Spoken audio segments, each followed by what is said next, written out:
ನಮಸ್ಕಾರ ಶಿವ, ಅಡ್ಬಿದೆ. ಎಲ್ಲರೂ ಹೇಗಿದ್ದೀರಾ? ನಾನಂತೂ ಸಕ್ಕತ್ತಾಗಿದ್ದೀನಿ ಮತ್ತು ನೀವು ಎಲ್ಲರೂ ಚೆನ್ನಾಗಿದ್ದೀರಾ ಅಂತ ಅಂದ್ಕೊಂಡಿದ್ದೀನಿ. ಈ ಕೊಚ್ಚಿಗೆ ಬಂದ್ಬಿಟ್ಟು ನನಗೊಂದು ಪ್ರಶ್ನೆ ಕಾಡ್ತಿದೆ. ಆಲ್ಮೋಸ್ಟ್ ಎಲ್ಲರಿಗೂ ಈ ಪ್ರಶ್ನೆ ಬಂದಿರುತ್ತೆ. ನಮ್ಮ ದೇಶದಲ್ಲಿ ಇದ್ದಂಥ ಚಿನ್ನ, ವಜ್ರ, ಬೆಳ್ಳಿ, ವೈಡೂರ್ಯ, ಈ ಸಂಪತ್ತು ಏನಿತ್ತು ಆ ಸಂಪತ್ತು ನಮ್ಮದೇ ದೇಶದಲ್ಲಿ ಇದ್ದಿದ್ರೆ ಹೆಂಗಿರ್ತಿದ್ವಿ ಅಂತ ನಾವು ಇಮ್ಯಾಜಿನ್ ಮಾಡ್ಕೊಂಡಿದ್ದೀರಾ? ಈ ಕ್ವಶನ್ ಯಾವತ್ತಾದರೂ ನಿಮಗೆ ಬಂದಿದೆಯಾ ತಲೆಗೆ? ನನಗಂತೂ ಆ ಕ್ವಶನ್ನು ತುಂಬ ಸತಿ ಕಾಡ್ಬಿಟ್ಟಿದೆ. ಆ ಥರ ತುಂಬ ಯೋಚನೆ ಮಾಡಿಬಿಟ್ಟಿದ್ದೀನಿ.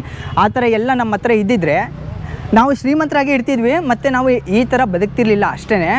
ಅದನ್ನು ಒಂದು ಕಡೆ ಸೈಡ್ಗಿಕ್ಕಿ ನಮ್ಮ ದೇಶಕ್ಕೆ ಅರಬ್ರು ಬರ್ತಾರೆ. ಅರಬ್ರು ಬಂದ್ಬಿಟ್ಟು ನಮ್ಮ ದೇಶದಿಂದ ಈ ಸ್ಪೈಸಸ್ ಏನಿದೆ ಮತ್ತು ಚಿನ್ನ, ವಜ್ರ, ಬೆಳ್ಳಿ, ವೈಡೂರ್ಯ ಇದನ್ನೆಲ್ಲ ತೊಗೊಂಡೋಗ್ಬಿಟ್ಟು ಯುರೋಪಿನ ಕಂಟ್ರಿಗಳಿಗೆ ಹೋಗ್ಬಿಟ್ಟು 1 to 2 ಮಾಡ್ತಿದ್ರು. ಆ ಮಾಡ್ತಿದ್ದನ್ನು ಈ ಯುರೋಪಿನಿಯವರು ಪರ್ಚೇಸ್ ಮಾಡಿದ್ರು. ಆ ಪರ್ಚೇಸ್ ಮಾಡಿಬಿಟ್ಟು ಎಷ್ಟು ದಿನ ಅಂತ 1 to 2 ಪರ್ಚೇಸ್ ಮಾಡ್ತಾರೆ. ಅದಕ್ಕೇ ಯುರೋಪಿನಿಯರು ಏನು ಮಾಡಿದ್ರು ಅಂದರೆ ಅವ್ರ ಹಡಗುಗಳನ್ನು ಹಾಕ್ಕೊಂಡು ಪೋರ್ಚುಗಲ್ಲಿಂದ ಒಂದು 4 ದೊಡ್ಡ ಹಡಗುಗಳು ಮತ್ತು 80 ಜನ ನಾವಿಕರ ಜೊತೆಗೆ ನಮ್ಮ ಇಂಡಿಯಾಗೆ ಬಂದು ಈ ಕೇರಳದ ಕ್ಯಾಲಿಕಟ್ಗೆ ಬಂದು ತಲುಪ್ತಾರೆ. ಒಬ್ಬರು ಅದು ಯಾರಂದರೆ ಈ ಕೊಚ್ಚಿ ಅಂತ ಹೆಸರು ಹೇಳಿದ ತಕ್ಷಣ ಫಸ್ಟ್ ಬರೋ ಹೆಸರೇ ವಾಸ್ಕೋಡಿ ಗಾಮ. ಹೌದು, ವಾಸ್ಕೋಡಿ ಗಾಮ ಬಂದು ಇಲ್ಲಿಗೆ ತಲುಪ್ತಾನೆ. ಇಲ್ಲಿಗೆ ತಲುಪಿ ಇಲ್ಲಿರುವಂಥ ಸ್ಪೈಸಸ್ಸು ಮತ್ತು ಇಲ್ಲಿರುವಂಥ ವಜ್ರ, ಬೆಳ್ಳಿ, ವೈಡೂರ್ಯ ಮತ್ತು ಬೇರೆ ಏನೇನು ಸಂಪತ್ತಿತ್ತೋ ಅದನ್ನೆಲ್ಲ ಇಲ್ಲಿಂದ ಪೋರ್ಚುಗಲ್ಗೆ ಶಿಫ್ಟ್ ಮಾಡ್ತಿದ್ದ. ಅಲ್ಲಿಗೆ ಹೋಗ್ಬಿಟ್ಟು ಅವನು ಮಾರ್ಕೊಳ್ಳೋದು, ಜೊತೆಗೆ ಅಲ್ಲಿರುವಂಥದ್ದನ್ನು ಇಲ್ಲಿಗೆ ತಂದುಬಿಟ್ಟು ಇಲ್ಲಿಗೂ ಮಾರ್ಕೊಳ್ಳೋದು. ಇಲ್ಲಿದ್ದಂಥ ಕೇರಳ ರಾಜರು ಏನು ಮಾಡ್ತಿದ್ರು, ಅದಕ್ಕೆ ಅಪ್ರೂವಲ್ ಕೊಟ್ಬಿಟ್ರು. ಸರಿ ಆಯ್ತಪ್ಪ, ನೀನು ಹೆಂಗಾದರೂ ಇರ್ಕೋ ಅಂತ ಹೇಳ್ಬಿಟ್ಟು ಅಪ್ರೂವಲ್ ಕೊಟ್ಬಿಟ್ರು. ಇಲ್ಲೇ ಅವರು ಗುಡಾರಗಳನ್ನ ಹಾಕೊಳ್ಳೋಕ್ಕೆ ಸ್ಟಾರ್ಟ್ ಮಾಡಿಬಿಟ್ರು. ಮತ್ತು ಅವ್ರು ಏನು ಮಾಡಿದ್ರು, ಇಲ್ಲಿರುವಂಥದ್ದು ಅಲ್ಲಿ ಮಾರೋದು, ಅಲ್ಲಿರೋದು ಇಲ್ಲಿ ಮಾರೋದು, ಹಂಗೆ ಮಾಡ್ಕೊತಿದ್ರು. ಆವಾಗ ಮಾಡ್ಕೊಂಡಿದ್ದಂಥ ಸಮಯದಲ್ಲಿ ವಾಸ್ಕೋಡಿ ಗಾಮ ಉಳ್ಕೊಂಡಲ್ಲ, ಆ ಉಳ್ಕೊಂಡಂಥ ಮನೆ ಇಲ್ಲಿದೆ ನೋಡಿ.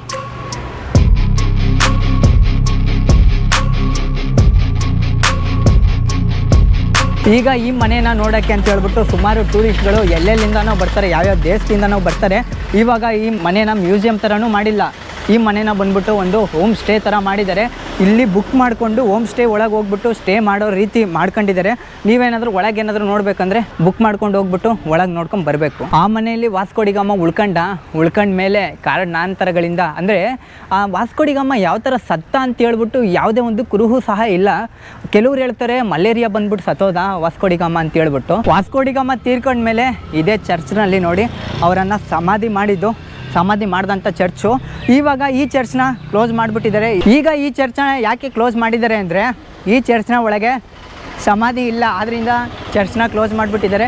ಇದೇನಿದು ಸಮಾಧಿ ಇದೆ ಅಂದೆ ಇಲ್ಲ ಅಂದೆ ಅಂತ ಹೇಳ್ತಿದೆಯಾ ಅಂದರೆ, ಇಲ್ಲಿರುವಂಥ ಸಮಾಧಿನ ಕೆಲವು ವರ್ಷಗಳ ಹಿಂದೆ ಅದನ್ನ ಎತ್ಕೊಂಡು ಹೋಗ್ಬಿಟ್ಟು ಪೋರ್ಚುಗಲ್ನಲ್ಲೇ ಹಾಕ್ಕೊಂಡ್ರು. ಅವ್ರು ತಗೊಂಡೋಗಿದ್ರಿಂದ ಈ ಚರ್ಚು ಇವಾಗ ಕ್ಲೋಸ್ ಆಗಿದೆ. ಒಳಗಡೆ ಯಾರಿಗೂ ಅಲೋ ಇಲ್ಲ.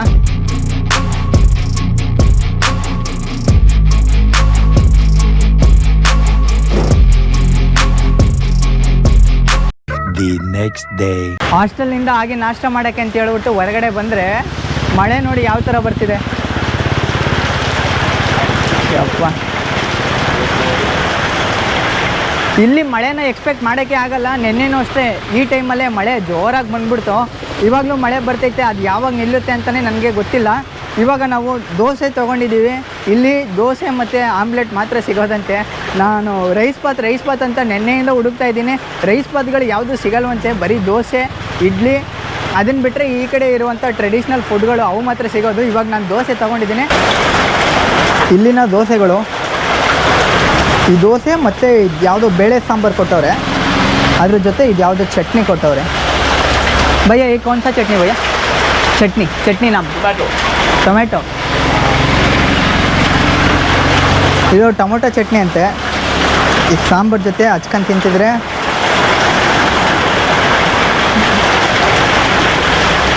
ಪರವಾಗಿಲ್ಲ ಗುರು, ತಿನ್ಬೋದು.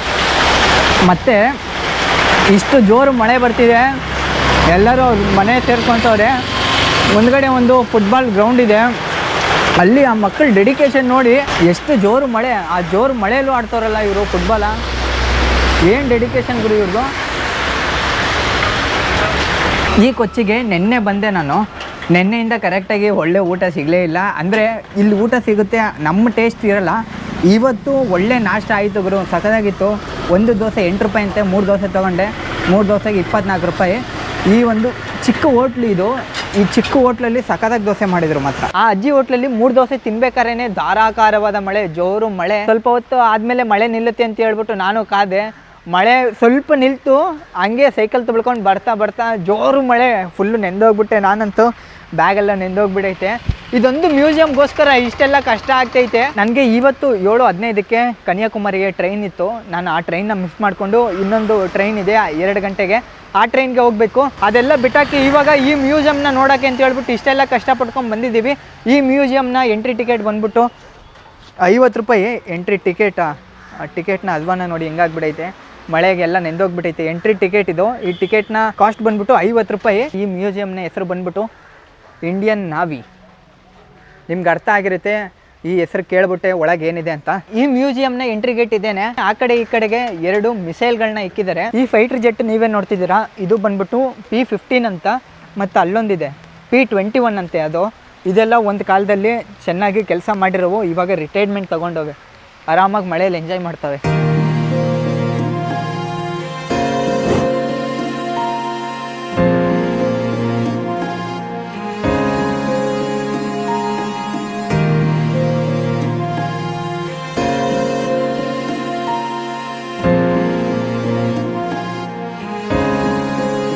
ಮತ್ತು ಈ ಆ್ಯಂಕರ್ ಏನು ನೀವು ನೋಡ್ತಿದ್ದೀರಾ, ಈ ಆ್ಯಂಕರು ಇದರಿಂದನೇ ಸಮುದ್ರದ ಮಧ್ಯೆ ನಿಲ್ಸೋಕ್ಕಾಗೋದು.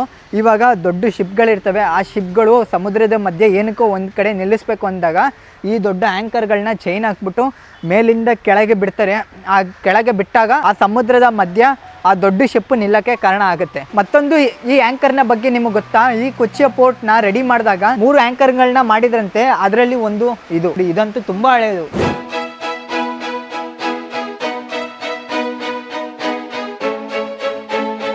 ನನ್ನಿಂದ ಕಡೆ ಈ ಮಿಸೈಲ್ಗಳು, ರಾಕೆಟ್ಗಳು, ಗನ್ಗಳು ಇವನ್ನೆಲ್ಲ ನೋಡ್ಕೊಂಬಂದರೆ ಇಲ್ಲೊಂದು ಅಸಲಿ ಮ್ಯೂಸಿಯಮು ಇದೆ. ಅಸಲಿ ಮ್ಯೂಸಿಯಮು ಇಲ್ಲಿ ಕಲೆಕ್ಟ್ ಮಾಡಿರೋದು ಇಂಡಿಯನ್ ನಾವಿ ಅವರ ಬಟ್ಟೆಗಳು, ಮತ್ತು ಬ್ಯಾಡ್ಜ್ಗಳು, ಮತ್ತು ಸ್ಟಾರ್ಗಳು ಕೊಡ್ತಾರಲ್ಲ ಅವು ಎಲ್ಲ ಕಲೆಕ್ಟ್ ಮಾಡಿ ಇಕ್ಕಿದ್ದಾರೆ. ಇಂಡಿಯನ್ ನಾವಿ ಅವರು ಬಳಸುವಂಥ ವಿಕ್ರಾಂತು ಇದೇ ನೋಡಿ.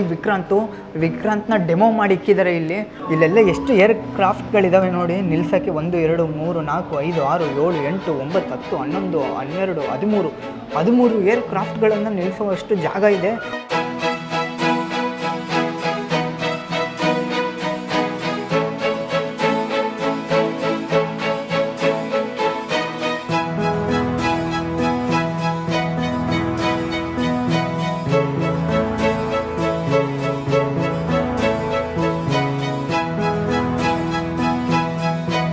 ಮತ್ತು ಇಲ್ಲಿ ಕಾಣಿಸ್ತಿರೋದು ನಿಮಗೆ ಇಂಡಿಯನ್ ನಾವಿ ಅವರ ಯೂನಿಫಾರ್ಮ್ಗಳು ನೋಡಿ.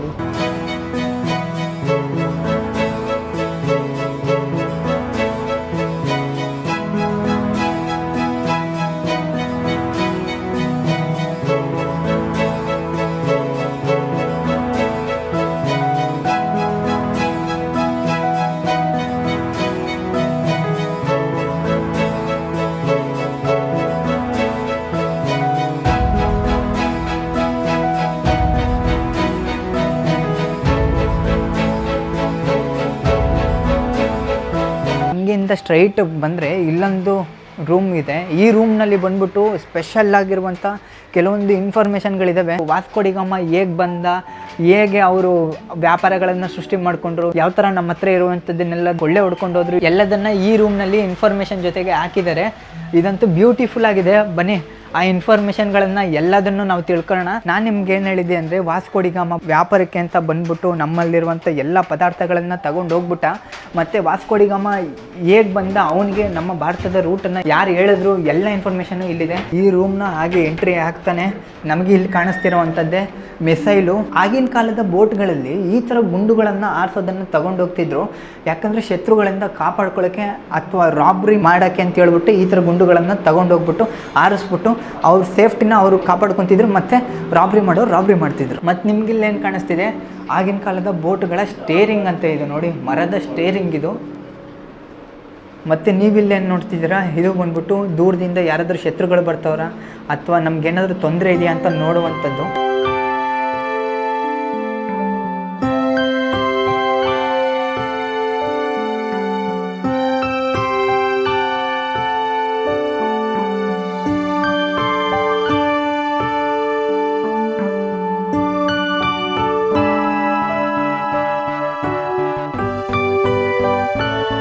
ವಾಸ್ಕೋ ಡಿ ಗಾಮ ಬಂದಂಥ ಸಮಯದಲ್ಲಿ ನೋಡಿ ಈ ಥರ ಇತ್ತು.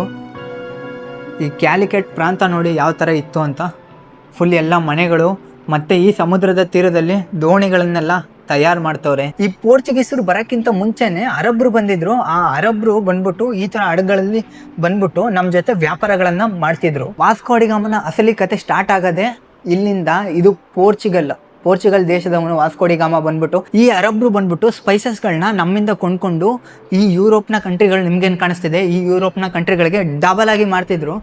ಆದ್ದರಿಂದ ಪೋರ್ಚುಗಲ್ ದೇಶದಿಂದ ವಾಸ್ಕೋ ಡಿ ಗಾಮ ಬಂದ ಸ್ಟಾರ್ಟ್ ಮಾಡ್ದ ಇಲ್ಲಿಂದ ಅಟ್ಲಾಂಟಿಕ್ ಮಹಾಸಮುದ್ರದಲ್ಲಿ ಬಂದು ಇದು ಒಂದು ಆಫ್ರಿಕಾ ಖಂಡದಲ್ಲಿ ಫಸ್ಟ್ ಸೇರ್ಕೊಳ್ಳೋದೆ ಕೇ ಆಫ್ ಗುಡ್ ಹೋಪ್ ಅನ್ನೋ ಒಂದು ಪ್ಲೇಸಿಗೆ. ಅದಾದ್ಮೇಲೆ ಸೇರ್ಕೊಳ್ಳೋದೆ ಆಫ್ರಿಕಾದ ಇನ್ನೊಂದು ಲ್ಯಾಂಡ್ಗೆ ಮಲಿಂಡಿ ಅಂತ.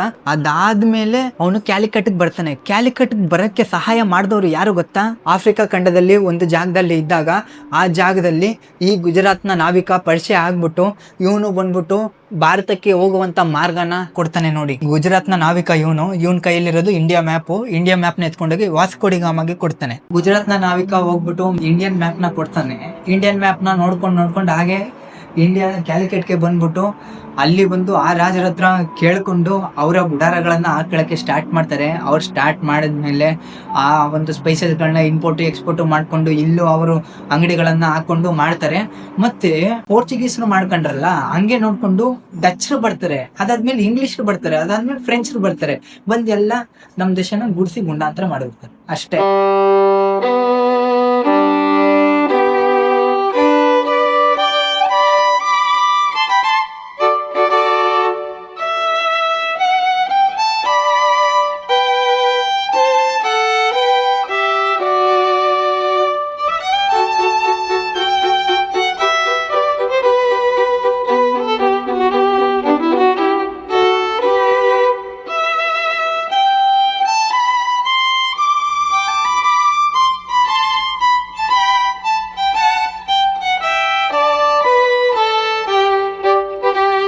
ಭಾರತಕ್ಕೆ ಪೋರ್ಚುಗೀಸರು ಮತ್ತೆ ಅರಬ್ರು ಬರಕ್ಕಿಂತ ಮುಂಚೆನೆ ಯಹೂದಿಗಳು ಬಂದಿದ್ರು. ಯಹೂದಿಗಳಂದ್ರೆ ಯಾರು ಅಂದ್ರೆ ಇಸ್ರೇಲ್ ಅಂತ ಒಂದು ದೇಶ ಇದೆ. ಆ ದೇಶದಲ್ಲಿ ಇರುವಂತ ವ್ಯಕ್ತಿಗಳು.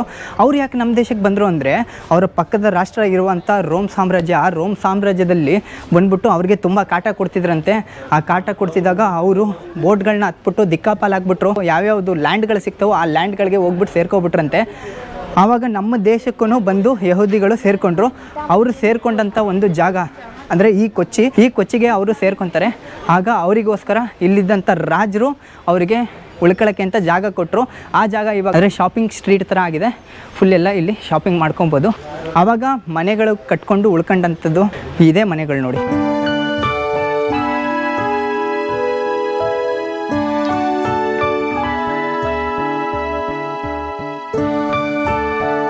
ಟೈಮ್ ಈಗ ಕರೆಕ್ಟಾಗಿ 5:55 ಆಗಿದೆ. ಇನ್ನೊಂದು 5 ನಿಮಿಷ ಕ್ಲೋಸ್ ಮಾಡಿಬಿಡ್ತಾರೆ.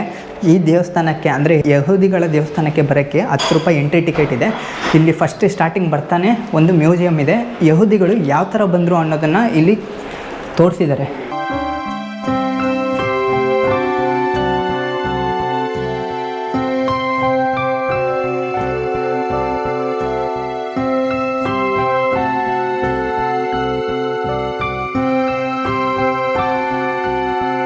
ನನ್ನ ಹಿಂದೆ ಕಾಣ್ತಿರುವಂಥದ್ದು ಇದೇ ಮ್ಯೂಸಿಯಮ್ಮು. ಈ ಮ್ಯೂಸಿಯಮ್ಮಿಂದ ಪಕ್ಕದಲ್ಲಿ ಅಂದರೆ ಇನ್ನೊಂದು ಸ್ವಲ್ಪ ಮುಂದೆ ಬಂದರೆ ಈ ದೇವಸ್ಥಾನ ಕಾಣಿಸುತ್ತೆ. ದೇವಸ್ಥಾನದ ಒಳಗೆ ಈ ಥರ ಇದೆ. ಓ, ಸಖತ್ತಾಗಿದೆ ಗುರು. ಈ ಚೇರ್ಗಳು ಹಾಕಿದ್ರೆ ಇಲ್ಲೆಲ್ಲ ಕೂತ್ಕೊಳ್ಳೋಕ್ಕೆ.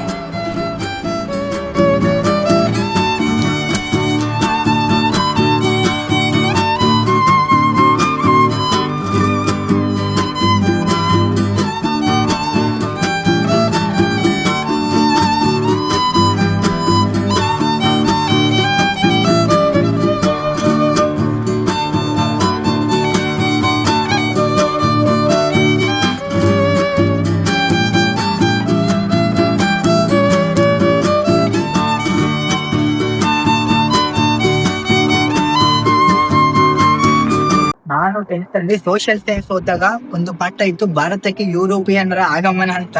ಆ ಪಾಠದಲ್ಲಿ ಇರುವಂತದ್ದನ್ನೆಲ್ಲ ನಾನು ಜ್ಞಾಪನ ಇಟ್ಕೊಂಡಿದ್ದೆ.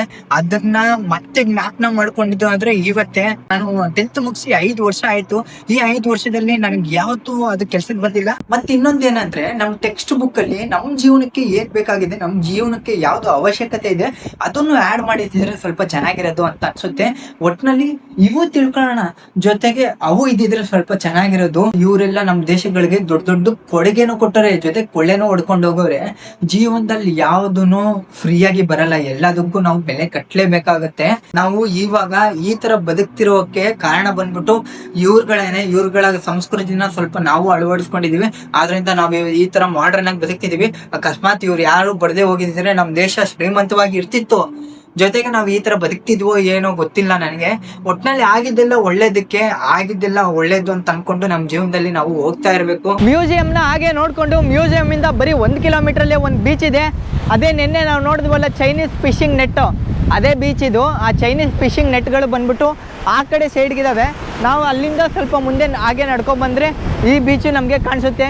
ಈ ಬೀಚ್ ಹತ್ರ ಬಂದ್ಬಿಟ್ಟು ಬೀಚ್ನ ವ್ಯೂನ ಎಂಜಾಯ್ ಮಾಡೋಣ ಅಂತ ಹೇಳ್ಬಿಟ್ಟು ಬಂದರೆ ಮಳೆ ಬರ್ತೈತೆ, ಅಲೆಗಳ ಅಬ್ಬರ ಜಾಸ್ತಿ ಆಗ್ತೈತೆ, ಗಾಳಿ ಮಳೆ ಫುಲ್ಲು ಜೋರಾಗ್ಬಿಡೈತೆ. ಇಲ್ಲಂತೂ ಯಾವಾಗ ಮಳೆ ಬರುತ್ತೋ ಹೇಳೋಕ್ಕೆ ಆಗಲ್ಲ. ಆ ಫಿಶರ್ ಮ್ಯಾನ್ಗಳು ನಾನು ತೋರಿಸಿದ್ನಲ್ಲ, ಆ ಚಿಕ್ಕ ಚಿಕ್ಕ ಬೋಟಲ್ಲಿ ಸಮುದ್ರದ ಮಧ್ಯೆ ಹೋಗ್ಬಿಟ್ಟು ಫಿಶರ್ ಮ್ಯಾನ್ಗಳು ಆ ಫಿಶ್ನ ಹಿಡ್ಕೊಂಬರ್ತಾರೆ ಅಂತ ಹೇಳ್ಬಿಟ್ಟು, ಆ ಫಿಶರ್ ಮ್ಯಾನ್ಗಳು ಅಲ್ಲಿದ್ದಾರೆ ನೋಡಿ, ಆ ಚಿಕ್ಕ ಚಿಕ್ಕ ಬೋಟುಗಳು. ಆ ಬೋಟಲ್ಲಿ ಹೋಗ್ಬಿಟ್ಟು ಫಿಶರ್ ಮ್ಯಾನ್ಗಳು ಫಿಶ್ನ ಹಿಡ್ಕೊಂಡು ಬರ್ತವ್ರೆ ಸೀದಾ. ಅಯ್ಯೋ ಸೀದಾ ಅವರು ಬರ್ತವ್ರೆ ಫೋರ್ಟ್ ಕೊಚ್ಚಿ ಕಡೆಗೆ. ಯಾಕಂದರೆ ಅಲೆಗಳ ಅಬ್ಬರ ಫುಲ್ ಜೋರಾಗ್ಬಿಟ್ಟೈತೆ. ಈ ಟೈಮಲ್ಲಿ ಏನಾದರೂ ಆ ಬೋಟ್ಗಳನ್ನ ಹಿಡ್ಕೊಂಡು ಫಿಶ್ಗಳನ್ನ ಹಿಡಿತೀವಿ ಅಂದರೆ ಸ್ವಲ್ಪ ಕಷ್ಟ ಆಗಿಬಿಡುತ್ತೆ. ಆದ್ದರಿಂದ ಅವರು ಬರ್ತವ್ರೆ. ಈ ಬೀಚಲ್ಲಿ ನಾವು ಇರೋಕ್ಕಾಗಲ್ಲ, ಯಾವಾಗ ಮಳೆ ಬರುತ್ತೆ ಏನೋ ಗೊತ್ತಿಲ್ಲ. ವಿಶ್ರಾಂತಿ ಮಾಡೋಣ, ಬೀಚ್ನ ವ್ಯೂನ ಎಂಜಾಯ್ ಮಾಡೋಣ ಅಂತ ಅಂದ್ಕೊಂಡೆ. ಇಲ್ಲಿ ಯಾವುದೇ ಪೀಸ್ಫುಲ್ ಆಗಿರುವಂಥ ವೆದರ್ ಇಲ್ಲ, ಹೊಡೆದು ಕಳಿಸ್ತೈತೆ ನಮ್ಮನ್ನು. ಆದ್ದರಿಂದ ಗಾಳಿ ಮಳೆ ಜೋರಾಯಿತು. ಆದ್ದರಿಂದ ಬನ್ನಿ ಹೋಗೋಣ. ಈ ವಿಡಿಯೋ ಏನಾದರೂ ನಿಮ್ಗೆ ಇಷ್ಟ ಆಗಿದ್ರೆ ಲೈಕ್ ಮಾಡಿ. ಮುಂದಿನ ವಿಡಿಯೋಗಳಲ್ಲಿ ಮತ್ತಷ್ಟು ಇಂಟ್ರೆಸ್ಟಿಂಗ್ ಪ್ಲೇಸ್ಗಳೊಂದಿಗೆ ಸಿಗ್ತೀನಿ. ಅಲ್ಲಿವರೆಗೂ ನಮಸ್ಕಾರ. Thank you for watching.